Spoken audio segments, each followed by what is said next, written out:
Hi there, welcome to my views and news. Three news stories. Firstly, grenade attack on a police station in the Amhara region in a city towards which Fano fighters have been trying to advance. And Fano don't have uh, their strong presence in this city.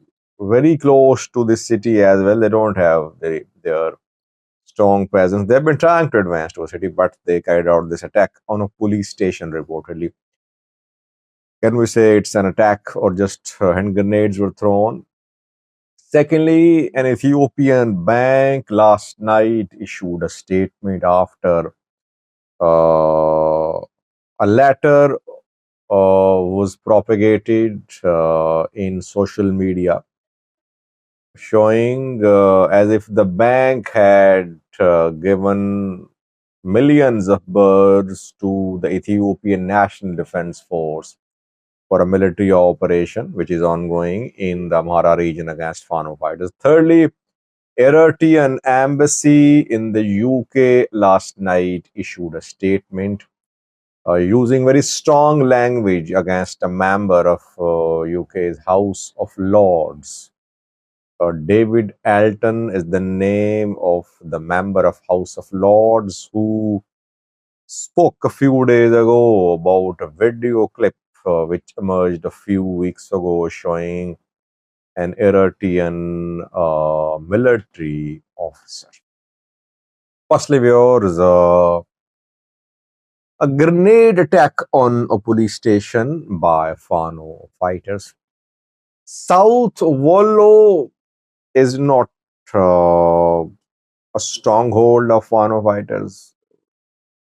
Fano fighters don't have any large scale presence in South Wollo, and we have not seen any attacks by Fano fighters in two major cities of South Wollo, Dessie and Kambolja.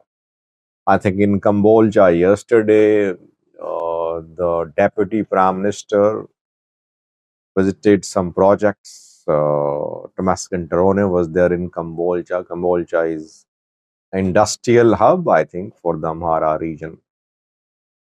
Dessie, Kambolja, very close. Fano fighters were heard saying a few weeks ago that they were advancing towards Dessie. They carried out some operations in Vuchale, Haik, Besitima. They were around 20-30 kilometers away, or you can say they were carrying out activities 20-30 kilometers away from Dessie city, but they never managed to carry out any operation inside Dessie or Kambolja. But it seems that they carried out a hand grenade attack on a police station in Dessie, showing that they have managed to infiltrate Dessie city. There are Fanos or Fano-backed elements in Dessie city now. Fourth police station in Dessie came under attack when hand grenades were thrown there. We don't know how many were injured and killed. It was a hit and run attack. This is what Fano is going to do now. This is what they are doing now. They're trying to minimize their losses. They don't want to confront the Ethiopian National Defense Force.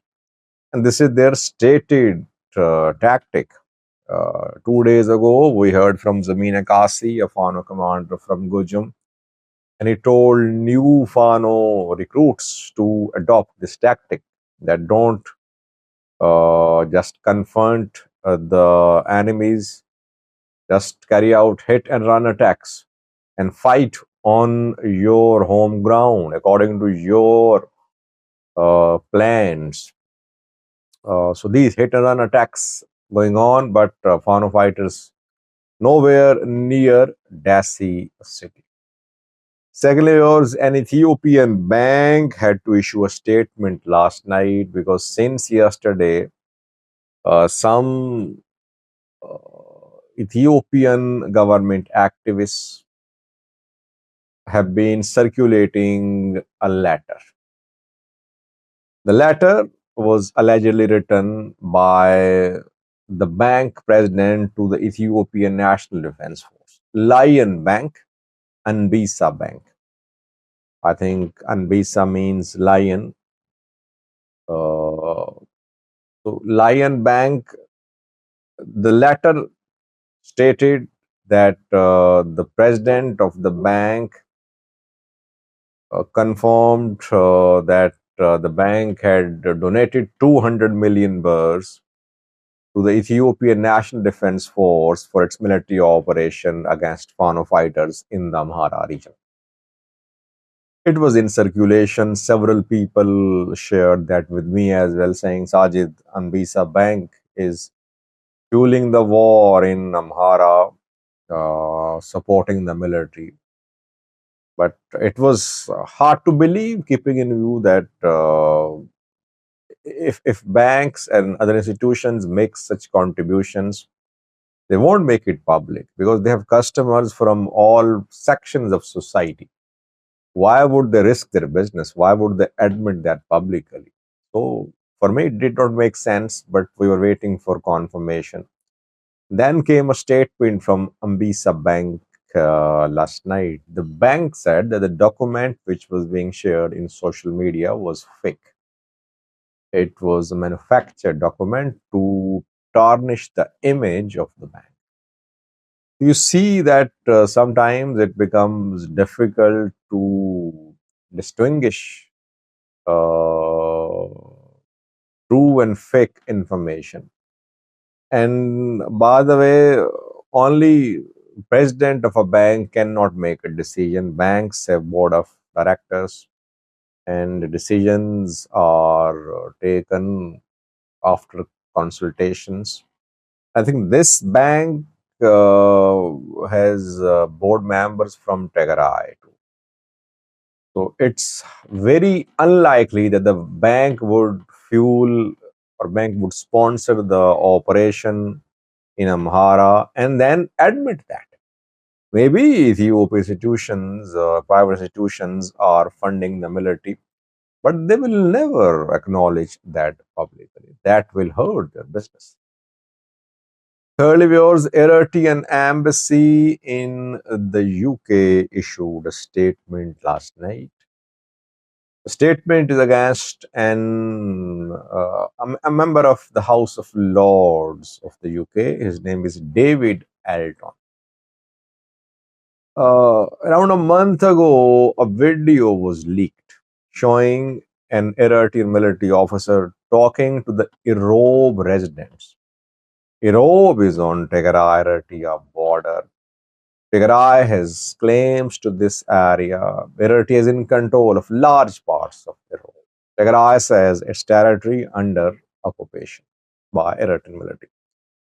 That video clip showed Eritrean military officer talking to Irob residents, telling them that they are Eritreans. They'll have to follow Eritrean law. And after that, we saw that Tigrayan news sources launched campaigns that Eritrea was forcing people of Europe to change their identity. It was forcing them to adopt Eritrean identity. David Alton spoke about this clip. That is why the Eritrean embassy in the UK issued a statement last night. The embassy says that the issue of border was resolved in 2002 when Ethiopia Boundary Commission gave a final and binding verdict. Eritrea accepted the verdict. TPLF did not implement it. It remained in occupation of Eritrean territories.